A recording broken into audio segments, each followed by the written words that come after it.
Welcome to your business studies class. Dear students, आज हम अपना नया चैप्टर स्टार्ट करेंगे, चैप्टर 11th। ये हमारी ऑर्गेनाइजिंग की यूनिट का लास्ट चैप्टर है, delegation of authority and decentralisation.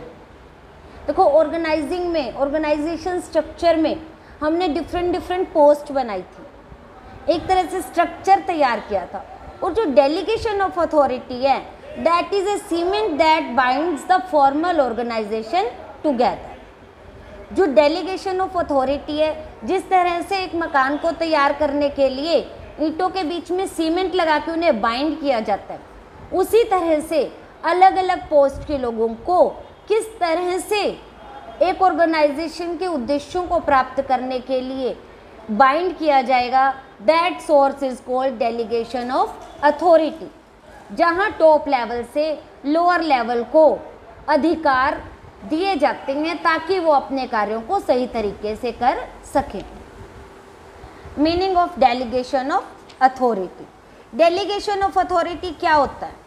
Organising process का एक बहुत इंपॉर्टेंट पार्ट है। Its need is felt when due to excessive workload on a manager. जब एक मैनेजर के पास बहुत ज़्यादा वर्कलोड आ जाता है और वो सारे काम को इंडिपेंडेंटली नहीं कर पाता, इस सिचुएशन में वो अपने सबऑर्डिनेट में वर्क्स को डिवाइड कर देता है।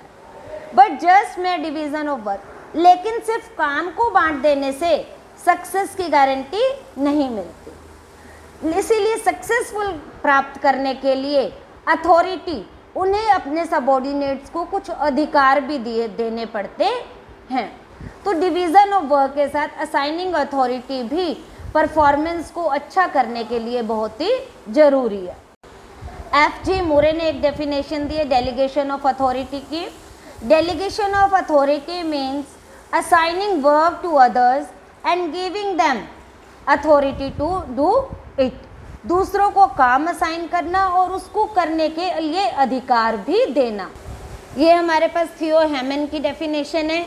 Delegation of authority merely means the granting of authority to subordinates to operate within prescribed limit। मतलब जो उन्हें अथॉरिटी दी गई हैं उनके साथ एक लिमिट भी दी जाती है कि इस लिमिट तक वो उन अथॉरिटीज़ को प्रयोग करें। तो डेलीगेशन ऑफ अथॉरिटी क्या है? It refer to the process of trusting responsibility and authority.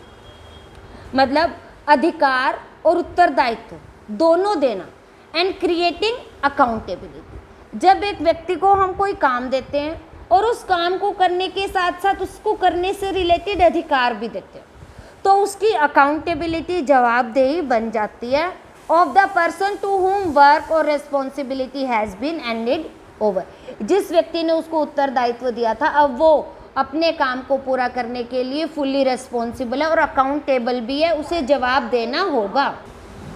Elements of delegation of authority, short question में इंटरनल हमारे पास 3 एलिमेंट्स होते हैं डेलीगेशन ऑफ अथॉरिटी के। वो हैं हमारे पास responsibility, authority and accountability. Responsibility क्या है? किसी दूसरे व्यक्ति को उत्तरदायित्व देना। अथॉरिटी क्या है? उस उत्तरदायित्व को पूरा करने के लिए उसे जो अधिकारों की आवश्यकता है वो अथॉरिटीज़ देना। जब अब ये दोनों एक व्यक्ति को दे देते हैं तब उसकी अकाउंटेबिलिटी क्रिएट हो जाती है, तब डेलीगेशन ऑफ अथॉरिटी का काम पूरा होता है। तो नेक्स्ट वीडियोज़ में हम रेस्पॉन्सिबिलिटी, अथॉरिटी एंड अकाउंटेबिलिटी के बारे में पढ़ेंगे।